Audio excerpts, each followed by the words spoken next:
बिहार में साइबर अपराधी पुलिस के सबसे बड़े पदाधिकारी को भी चूना लगाने से बाज नहीं आ रहे हैं। बिहार के डीजीपी एसके सिंघल भी साइबर सातिरों के फ्रॉड से बच नहीं पाए। बिहार के डीजीपी संजीव कुमार सिंघल के नाम पर पुलिस अफसरों से ठगी की कोशिश चल रही थी। इसके लिए व्हाट्सएप पर डीजीपी के नाम का एक फेक अकाउंट बनाया गया, गलत तरीके से उनके नाम का इस्तेमाल किया गया। डीपी में उनकी फोटो भी लगाई गई। फिर इस अकाउंट के जरिए कई पुलिस अफसरों को मैसेज भी किया गया। मामला सितंबर महीने का है। इस मामले में आर्थिक अपराध इकाई में केस दर्ज कर दिया गया है।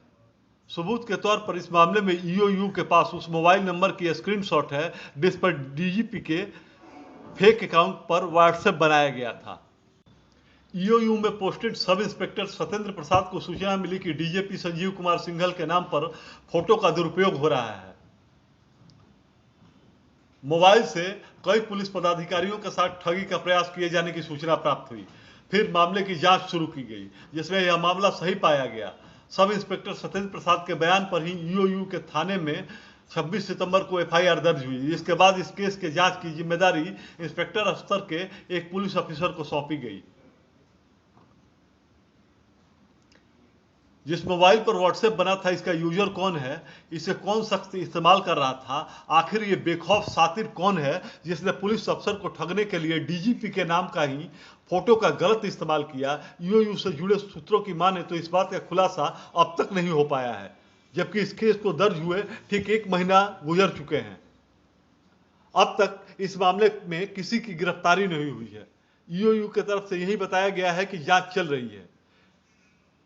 केस अपनी जगह पर है। रुपयों के ट्रांजैक्शन का प्रयास हुआ था, पर उससे पहले ही जानकारी मिल गई। सवाल है कि बिहार में पुलिस के सबसे बड़े पदाधिकारी के साथ साइबर ठगी करने से बाज नहीं आ रहे हैं। डीजीपी के नाम पर और उनके फोटो का गलत इस्तेमाल कर व्हाट्सएप प्रोफाइल बनाया गया।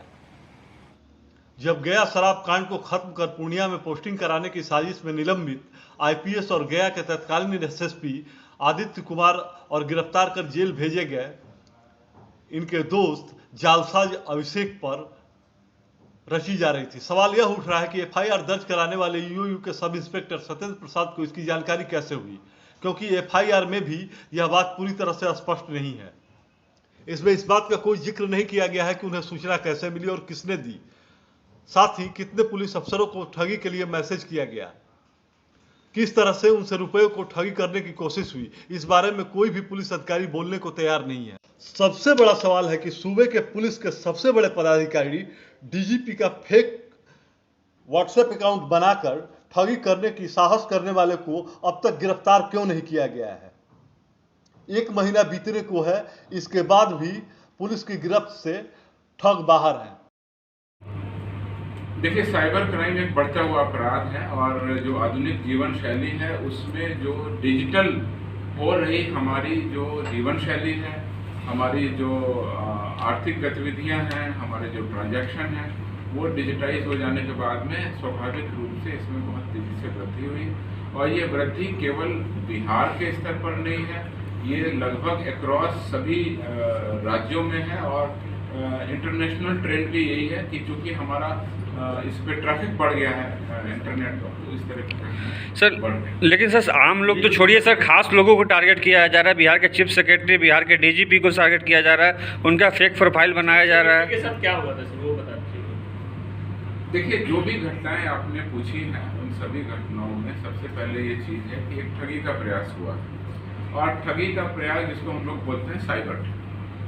अब साइबर की दुनिया आभासी दुनिया है। मैं आपके माध्यम से और आप सभी रिस्पॉन्सिबल चैनल हैं उसके माध्यम से और प्रेस मीडिया के लोग भी शामिल हैं, मैं कुछ बातें जरूर रखना चाहूँगा कि ये आभासी दुनिया, ये वास्तविक दुनिया नहीं है। इसमें पर्दे के पीछे कौन आदमी आपको फ़ोन कर रहा है, उसने फ़ोटो किस आदमी का लगाया है और किस तरह से वो ठगी कर रहा है, इसमें बहुत ज़्यादा अलर्ट रहने की ज़रूरत है। और मैं आप लोगों के माध्यम से आम जनता से यही अनुरोध करना चाहूँगा कि इस पर पूरा जो है इस पर पूरी तहकीकात करने के बाद ही किसी को अपना क्रेडेंशियल बताएं। ब्यूरो रिपोर्ट, होल्डे न्यूज।